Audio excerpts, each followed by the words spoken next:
11e chapitre. À en juger par le comportement du courtier, on aurait pu croire qu'il rendait un service à Majestic en achetant toute une remorque de melons et en restant là après l'heure de fermeture de l'entrepôt, pendant que Majestic déchargeait lui-même les cartons, car le magasinier était rentré chez lui. Il demanda à Majestic des nouvelles de son employé. Majestic lui dit que Larry Mendoza n'était pas son employé mais son ami. Le courtier dit que ça avait dû être un accident. Un Mexicain qui dort à l'ombre, une voiture qui arrive, ne le voit pas et roule sur les jambes. Ces gens-là n'arrêtaient pas de se faire blesser avec des bouteilles de bière cassées et des couteaux, dit le courtier. Maintenant, il se faisait blesser pendant qu'il dormait. Majestic se tut. Cela lui coûta un effort, mais il y réussit, et le courtier finit par retourner dans son bureau. Un peu plus tard, quand il alla chercher son chèque, il continua de se taire. Quand il put enfin s'en aller et retourner chez lui en tractant la remorque vide, le soir tombait. Chez lui, il n'y avait plus personne, une maison sombre au bout d'un chemin de terre. Quand il quitta la grande route pour s'engager sur le chemin, il jeta un coup d'œil dans le rétroviseur, puis par la vitre latérale pour voir si la voiture qui le suivait depuis un moment était toujours là. On aurait dit une Oldsmobile. Il entendait déjà les criquets striduler dans l'ombre, sans rien aux alentours pour les gêner. L'atelier d'emballage était vide, comme la maison de Mendoza, comme les champs de melons. En roulant lentement, en regardant les champs obscurs comme il avait regardé des champs et des rizières, assis sur le siège d'une Jeep une douzaine d'années plus tôt, il n'aurait pu dire pourquoi il éprouva la sensation qu'il avait éprouvée alors, de s'attendre à l'inattendu. Majestic continua de rouler jusqu'à 50 mètres de sa maison au bout du chemin. Là, il s'arrêta, coupa le contact, mit la clé dans sa poche et attendit, passa la main sur le plancher du pick-up pour trouver la clé à molette dont il se servit pour décrocher la remorque. Alors, il s'accroupit entre le pick-up et la remorque pour observer des arbres qui poussaient au-delà de sa maison. Des pins. Il ne savait pas de quelle espèce étaient les arbres qu'il avait scrutés 12 ans plus tôt, quand il était allongé dans l'herbe, non loin d'un village du Patay là-haut, après que l'hélicoptère H-34 se fut écrasé, tuant le pilote, le mécanicien et les 10 soldats laotiens. Non, les arbres étaient différents. Seul le sentiment qu'il habitait, alors et maintenant, était le même. Lundy coupa les phares quand il quitta la grande route pour s'engager sur le chemin, en espérant bien qu'il n'accrocherait pas une souche ou quelque chose comme ça. Une fois que le chemin arriva aux arbres, cela s'arrangea. Le chemin était si étroit que des buissons et des branches d'arbres éraflaient les deux côtés de la voiture, et les ornières étaient assez profondes pour qu'il les suive dans le noir, sans avoir peur de sortir du chemin. Quand il arriva près de la Dodge garée dans la petite clairière, il descendit et marcha entre les arbres jusqu'à l'endroit où Bobby Copas surveillait la maison. Copas l'entendit et regarda par-dessus son épaule. « Il vient d'arriver, dit-il. « Qui est-ce que tu crois que je suivais » demanda Lundy. « Où est-ce qu'il est ?»« Près du pick-up. Tu le vois ou pas ?» La maison, avec ses fenêtres noires, se trouvait à une 40aine de mètres, de l'autre côté du pré, et la même distance séparait la maison du pick-up avec sa remorque sur le chemin. Lundy observait l'avant du pick-up. « Je le vois pas. Il est en train de décrocher la remorque. Il était en train. Et maintenant, où il est ? Ben merde, il était là il y a 1 minute.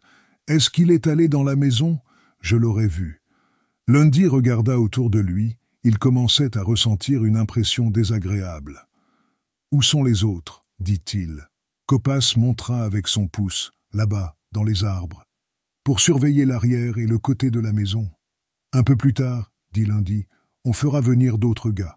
On le bouclera. » Il regarda Copas. « On le bouclera s'il est toujours là. » « Il est là, répondit Copas. « On peut pas le voir, c'est tout. Il est baissé derrière le pick-up. »« Je l'espère, dit Lundy. « As-tu une idée de ce que Renda te ferait si jamais le type avait filé ?»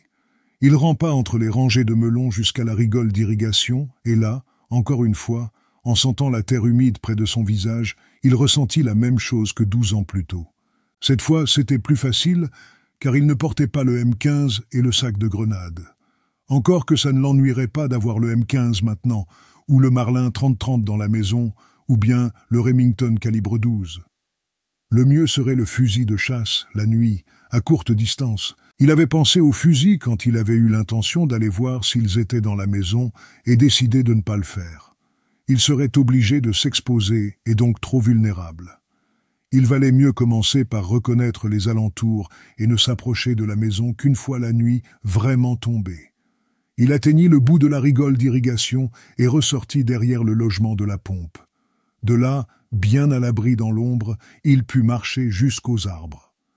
C'est au milieu de l'été que le camion de pesticides était venu, par le chemin de derrière, pulvériser le liquide sur ces champs éloignés. Tout à l'heure, en scrutant les arbres, il s'était rappelé ce chemin. Il fallait qu'il l'atteigne et le suive. Cela l'aiderait à garder son sens de l'orientation.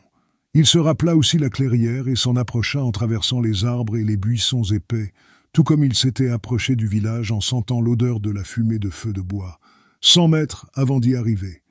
Il s'arrêta en entendant la voix. Il faut bien que le type soit dans le coin. Sa camionnette est là. Comment il fera pour aller quelque part si c'est pas dans sa camionnette? Cette voix, il la connaissait. Puis il y en eut une autre, plus basse, et le bruit d'une portière qui claquait. « Hé, j'ai oublié de te dire, cet après-midi, juste après que je fus rentré, le son de la voix qu'il connaissait fut noyé par le bruit du moteur de la voiture qui démarrait. Majestic se renfonça dans les arbres. Il attendit. Quand l'Oldsmobile 98 passa devant lui, il était assez près pour la toucher. L'adjoint qui se trouvait sur le site des travaux de réfection de la route communiqua par radio avec le poste d'Edna. « Son pick-up est toujours là. Je n'ai rigoureusement rien vu, rien entendu, alors je suppose qu'il est bien rentré. »« Harold est prêt à partir, » lui dit son collègue à Edna. « Il demande ce que tu veux sur tes hamburgers. »« Moutarde et cornichons, » répondit l'adjoint. « Moutarde et cornichons, terminé. »« Terminé, » dit l'adjoint avant de couper la radio. Il entendit arriver la voiture, attendit qu'elle soit passée avant de sortir avec les jumelles. Il ne vit donc que les feux arrière de l'Oldsmobile, qui se changèrent en petits points rouges avant de disparaître. Il porta les jumelles à ses yeux, les braqua sur la maison de Majestic, puis sur les arbres, et à nouveau sur la maison. Il faisait trop noir pour voir quoi que ce soit. C'était déjà la nuit, et le cultivateur de melons était sans doute au lit, alors que lui, il n'avait pas encore dîné. Ils étaient 5 à surveiller la maison. Il les découvrit l'un après l'autre, tandis qu'il la contournait en restant à l'abri des arbres et passait près d'eux, apercevait des silhouettes sombres, entendait une toux étouffée. Le dernier des 5 surveillait la cabane où était entreposé le matériel, et plus loin, au-delà de la cour, l'arrière de la maison. Majestic savait que, s'il le voulait, il pouvait s'approcher par derrière et neutraliser cet homme avec les mains. Mais il ne voulut pas le faire comme il ne l'avait pas voulu la fois d'avant, quand il contournait le village du Pâté là-haut et tombait presque sur la sentinelle. Un jeune homme ou un gamin coiffé d'une casquette à courte visière, qui avait une mitraillette chic-homme sur ses maigres genoux. Il se rappela le profil du gamin au clair de lune, ses traits délicats. Il se rappela aussi qu'il s'était demandé à quoi pensait le gamin, s'il avait peur, seul dans le noir. Il aurait pu l'abattre d'un coup de feu, lui couper la gorge ou lui casser le cou avec ses avant-bras. Mais il était retourné en arrière dans la forêt tropicale et avait marché pendant des kilomètres dans l'eau des marécages du delta pour ne pas être obligé de tuer le gamin. Il avait peut-être trop perdu de temps, et c'était pour ça qu'il l'avait capturé, le lendemain, pendant qu'il dormait. Il avait ouvert les yeux pour voir la bouche de la chic-homme tout près de son visage. Comme il n'était pas sûr que ce fût la raison de sa capture, il se disait que ce ne l'était pas. Ils étaient tombés sur lui au cours d'une patrouille. Ils étaient 5, alors, comme ils étaient 5 maintenant. Ils lui avaient attaché les mains dans le dos avec de la filasse qu'ils avaient passée autour de son cou pour le ramener au village, ou un autre village. Il était dégoûtant et sentait mauvais parce qu'il avait marché dans le marécage. En arrivant près d'une rivière dont il se rappelait le nom, Nam Lee, il avait demandé s'il pouvait se laver. L'un des 5 l'avait détaché et l'avait conduit, au bout de sa chic-homme, au bord de la rivière. Les autres, assis sur la berge à 10 mètres de là, s'étaient roulés des cigarettes et penchés vers l'allumette que tenait l'un d'entre eux. Celui qui le gardait s'était tourné pour le regarder. Presque en un seul mouvement, Majestic avait empoigné cet homme par le col en l'attirant dans l'eau et en le frappant au visage du tranchant de la main. Il lui avait pris sa chic-homme et, d'une seule rafale, avait abattu les 2 patettes là-haut qui se précipitaient sur leur arme. Les 3 qui restaient, il les avait emmenés avec lui jusqu'au poste avancé de Yenhup, à 48 kilomètres de là. On lui avait donné la Silver Star et une permission de 72 heures qu'il avait passée au bar de l'hôtel Constellation à Vientiane. Il avait raconté son histoire à un sergent de ses amis, comme lui conseiller militaire, et en la racontant, cela paraissait insensé. On s'endort, on est obligé de se démener comme un dingue pour se sortir d'une situation critique et il vous file une médaille. Il se souvint que son ami lui avait dit « Tu crois que les gars s'en vont dans l'intention de gagner des médailles ? C'est simplement des gars qui se foutent dans le pétrin et qui ont un coup de peau, voilà tout. » Quand il y repensait, il était encore content de ne pas avoir tué la sentinelle. Il n'avait pas à s'en faire pour le gars qui était là, en train de surveiller l'arrière de la maison. Majestic sortit de l'abri des arbres à 50 mètres du gars, traversa en biais pour être caché par la cabane et atteignit le côté de la maison sans être vu. Puis il passa par-dessus la rampe, se retrouva sur le porche et attendit là une bonne minute avant d'entrer par la porte grillagée. Il traversa la pièce dans l'ombre pour s'approcher du râtelier où il rangeait sa carabine et son fusil automatique, les prit, les posa sur la longue table derrière le canapé qui était placé face à la porte d'entrée, puis retourna chercher des munitions. Il chargea d'abord le fusil, tout en disant qu'il pourrait ressortir de la même façon et les descendre l'un après l'autre. Sauf que Bobby Copas serait le dernier et qu'il prendrait la fuite. Il fallait trouver un moyen pour les tuer tous en même temps. Ce serait quand même trop demandé que Frank Rendall attende dans les bois et ne le voit pas arriver. C'était un bruit faible, le craquement d'une lame de parquet, mais dans le silence de la maison, il était net. Il se tourna, fusil sur la hanche, presque à l'instant même où il entendit le bruit, et il braqua son arme sur la silhouette dans l'encadrement de la porte de la chambre. « Ne tirez pas sur moi, Vincent, Nancy. » Il sut que c'était elle, avant qu'elle ait parlé, en voyant sa forme se dessiner sur la lumière qui entrait par la fenêtre de la chambre, bien que son visage fût dans l'ombre. Elle avait parlé d'une voix calme. « Comment êtes-vous arrivé ici ?» lui demanda Majestic. « Avec le car. Il passait devant la propriété. Je me suis approché du chauffeur et je lui ai dit de s'arrêter. Je lui ai dit que j'avais oublié quelque chose. C'est votre tête que vous avez dû oublier. Vous savez dans quoi vous êtes venu vous fourrer ?» Elle ne dit rien. Elle ne l'avait jamais entendu parler sur ce ton. Pas fort, très calme, mais Dieu qu'il était froid. Plus froid que lorsqu'il lui avait dit de s'en aller. « Il y a 5 hommes là dehors, dit Majestic, 5 hommes armés. Ils ne vont pas me laisser partir et ils ne vous laisseront pas partir non plus. Vous n'avez rien à voir avec cette histoire, mais vous êtes en plein dedans maintenant. Alors on dirait que vous ne pouvez pas vous débarrasser de moi, Vincent, dit-elle calmement. Au bout d'un moment, quand il s'approcha d'elle et lui mit la main sur l'épaule pour la faire tourner et mettre une partie de son visage dans la lumière, elle comprit qu'il allait changer de ton. « Pourquoi êtes-vous revenu ?»« Je ne sais pas, répondit-elle, ce qui était partiellement vrai. C'est peut-être pour voir l'effet que ça fait quand on est du côté du cultivateur. C'est ça qui est drôle, Vincent. J'ai combattu les cultivateurs toute ma vie. Maintenant, ce n'est pas la même chose. »« Vous aimez vous battre ?» lui demanda-t-il. Il n'arrêtait pas de la regarder. Il avait une décision à prendre. « Vous ne me connaissez pas encore, dit Nancy. Il y a des tas de choses que j'aime faire. » Il leva le canon du fusil. « Vous savez vous servir de ça ? Je saurai si vous me montrez. »« Et d'une carabine ? » ?»« On vise, répondit-elle, on presse la détente. N'est-ce pas tout ce qu'il y a à faire ?» Elle attendit en le regardant. « Je ne veux pas que vous soyez ici, dit-il, mais je suis content que vous soyez là. Vous voyez ce que je veux dire ?»« Vous n'avez pas besoin de dire quoi que ce soit, » rajouta Nancy. « Si je ne savais pas ce que vous ressentez, je ne serais pas là. Vous en êtes si sûr que ça ?» Elle hésita avant de répondre. « Je l'espère, dit-elle. Il faut bien baisser ses défenses, n'est-ce pas? Prendre un risque. C'est bien ça. Il faudra qu'on en reparle quand nous aurons plus de temps. Bien sûr, ça peut attendre. » Elle lui sourit.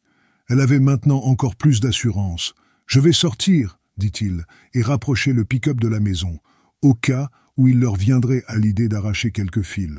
« On va essayer de foncer ?» demanda-t-elle. « Je ne sais pas encore ce que nous allons faire, dit Majestic. D'abord, je vais vous apprendre à vous servir du fusil. » Elle le suivit jusqu'à la table et le regarda charger le marlin. « Si quelqu'un essaie d'entrer ici, tirez-lui dessus. Ne dites pas « Les mains en l'air ou quoi que ce soit, tirez-lui dessus. D'accord, Vincent. Il lui tendit la carabine et reprit le fusil. Mais assurez-vous que ce n'est pas sur moi. Wiley était assise avec son livre sur le canapé en peau d'ours. Elle leva les yeux, regarda Lundy par-dessus ses lunettes de lecture et dit « Jean est là ». Renda ne lui prêta aucune attention. Il était encore au téléphone. Lundy n'avait jamais vu un gars passer autant de temps que Frank au téléphone. Déjà la toute première fois qu'il l'avait vu, quand il venait de sortir après avoir purgé une condamnation de 7 ans pour vol à main armée et était allé trouver avec un mot son compagnon de cellule, Frank était au téléphone. On aurait dit qu'il n'avait pas raccroché depuis lors. Pour le moment, il se tenait à côté du bar et il écoutait en se préparant un verre, le combiné coincé entre son épaule et sa mâchoire. Il posa la bouteille de scotch, leva son verre, but un peu puis posa bruyamment son verre en disant « Qu'est-ce que tu racontes, bon sang? C'est hier que je suis rentré. Où est-ce qu'il est le temps perdu? Et si j'étais encore au Mexique, tu vas me dire que tout s'arrêterait? » Non, merde. Il écouta encore en s'agitant impatiemment. « Écoute, c'est une affaire personnelle, tu l'as dit toi-même. Ça n'a rien à voir avec l'organisation. Je le fais et on se remet au boulot. Pas avant. » Il raccrocha brutalement et reprit son verre. « Ces putains d'avocats, dit-il. On ne sait jamais s'ils travaillent pour vous ou si vous travaillez pour eux. » Wiley lui dit « Je pense que tes amis ont peur d'être impliqués dans ton affaire. Voilà ce qu'il me fallait. Encore un avis. » Wiley se replongea dans son livre quand Renda se tourna vers Lundy. « Qu'est-ce qu'il fait? » « Il est passé prendre sa remorque et il est rentré tout droit chez lui. »« Seul ?» demanda-t-il. « Il l'était, mais Bobby dit qu'il y a une fille là-bas, arrivée avant qu'il revienne. Moi je sais pas, dit Lundy, un type qui attend de se faire descendre et il pense à se farcir une nana. Mets-toi à sa place, songea Renda qui dit « Les flics lui ont peut-être dit de pas s'en faire et il se sent en sécurité. Il pense qu'avec tout ce qui s'est passé, je vais lui tomber dessus tout de suite. Je sais pas quand tu veux y aller, mais on peut pas rappliquer comme ça tranquille. Il pourrait y avoir des flics planqués là-bas. Tu en as vu ou pas ?» fit Renda. « Non, mais il pourrait être arrivé en douce à la nuit tombée. Il pourrait y en avoir dans tous les coins. »« J'ai pas le temps de poireauter, » dit Renda. « Ils commencent à faire pression sur moi, ils racontent des conneries. Ils me disent de plus penser à ce type ou de payer quelqu'un pour le faire à ma place. » Lundy était tout à fait d'accord avec eux, mais il dit « Si tu veux le tuer toi-même, il faut que tu attendes le moment, c'est tout. »« J'ai pas le temps d'attendre, » gueula Renda. « Tu peux pas te mettre ça dans le crâne. » Il but une gorgée de scotch et se calma un peu. « Tu as combien de gars là-bas ?»« 5. Dans les arbres près de la maison. On peut y arriver par un chemin qui donne sur l'arrière. » Il regarda Renda poser son verre et s'approcher d'une fenêtre qui donnait sur un patio et une piscine plongée dans l'ombre. Puis Renda se retourna vers lui en disant « Si on peut y arriver par ce chemin sans que personne nous voie, lui, il peut en partir. Tu crois pas? S'il n'y a pas de flic dans sa maison, bon, eh bien, surveille sa maison. S'il essaie de bouger pendant la nuit, tu l'arrêtes. Demain matin, on voit qui sort de là. Si on voit pas de flic par là, on l'attrape. On le colle dans une voiture, on l'emmène dans le désert. Et la fille? Quelle fille? Celle qui est avec lui. Si elle est avec lui, elle s'en va aussi. » Tout en regardant la page de son livre, Wiley se demandait comment était cette fille. Elle se demandait si cette fille savait qu'elle allait peut-être se faire tuer. Ou si le cultivateur de melons le savait. Oui, lui il devait le savoir, mais pour la fille, Wiley n'en était pas sûr. Lundy était parti. Frank était retourné près du bar et se servait un autre verre. Il buvait trop, il prenait encore plus de comprimés qu'avant. Est-ce qu'il t'arrive de te tracasser à propos du fait que tu pourrais être arrêté par la police, ou être blessé par balle, ou abattu? Est-ce que tu vas encore me donner des avis? Lui répondit Renda. Simple curiosité, fit-elle. Ça va? Il ne répondit pas. Alors elle poursuivit. Parce que finalement, ce type t'a pas vraiment fait grand-chose, hein? Alors, est-ce que ça vaut vraiment le coup, toutes ces complications? Il se retourna avec son nouveau verre de scotch. Ton bouquin est bien? Il est différent, lui répondit Wiley. Bien cochon, demanda-t-il. Assez cochon, répondit-elle. Alors pourquoi tu le lis pas? Et je ferme ma gueule, lui dit Wiley. C'est ça, dit Renda, et ferme ta gueule. Majestic se tint pendant plusieurs minutes près de la porte grillagée, qu'il maintenait ouverte pendant qu'il regardait le chemin en direction des logements des saisonniers et de l'atelier d'emballage. Il avait cru entendre une voiture, pas le bruit d'un moteur, mais un grincement de ressorts roulant lentement sur les ornières.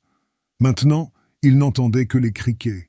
Il regarda ces champs au-delà du pick-up qui était maintenant garé à 6 ou 7 mètres du porche, face au chemin et à la grande route, au bout du chemin. Il alla se tenir avec son fusil devant une fenêtre latérale et il regarda la masse sombre des arbres. Pas un mouvement, pas un bruit. Il s'éloigna de la fenêtre.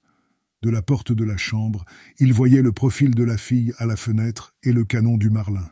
« Vous voulez quelque chose ?» demanda Vincent. Elle secoua la tête. « J'ai du mal à me concentrer, Vincent. Ce que j'aimerais plus que tout, c'est mettre un peu d'ordre dans cette chambre. »« Comment pouvez-vous la voir dans le noir ?» dit Majestic. Ce à quoi elle répondit « Quand je suis arrivé, il faisait jour. J'ai jamais vu autant de choses pas rangées. Vous ne suspendez jamais rien. J'ai pas tellement eu le temps de faire le ménage, tout le temps un truc ou un autre. Qu'est-ce que c'est ce machin de l'autre côté du lit? Vous avez jamais vu un congélateur? J'ai acheté celui-ci d'occasion pour 25 $. J'y conserve la viande de cerf. Oui, mais qu'est-ce qu'il fait là? Là ou ailleurs? Faut bien le mettre quelque part. Vous avez besoin qu'on vous aide, Vincent. Enfin, ce n'est peut-être pas si mal que vous ayez ça là. S'ils arrivent, nous pourrons nous cacher dedans. S'ils arrivent en tirant, dit-il, nous n'aurons pas le temps de nous cacher. Mais s'ils ne se dépêchent pas d'arriver, je perds ma récolte. J'ai réfléchi. Lui, il peut attendre 1 semaine, 1 an, tout le temps qu'il voudra. Mais moi, je ne peux plus attendre. Alors je pense qu'il vaut mieux que je fasse ça moi-même. Vous voulez dire inverser les rôles? Demanda-t-elle d'un ton intéressé. Si je pouvais le repérer, le faire sortir. Appelez-le, dit Nancy. Donnez-lui rendez-vous quelque part. Il y avait juste assez de lumière pour qu'il puisse voir son expression, le sourire qui se formait, alors elle ajouta « Je plaisante. Je ne veux pas dire faire vraiment ça. Non, ne faites pas ça. Vous êtes juste assez dingue pour essayer. S'il nous surveille, dit Majestic, je n'ai pas besoin de l'appeler. Et s'il ne vient pas ce soir? » Il s'interrompit un instant. « J'ai une idée un peu tordue qui mérite d'être tentée. Mon Dieu, vous allez vraiment inverser les rôles, n'est-ce pas? Au lieu que ce soit lui qui vous chasse, c'est vous qui allez le chasser. C'est pas une mauvaise idée, hein? C'est probablement quelque chose à quoi il ne s'attendra pas. Mon Dieu, Vincent, parfois, vous me faites peur. » Il lui sourit à nouveau. En dépit de tout, il se sentait plutôt bien. Il retourna dans le séjour.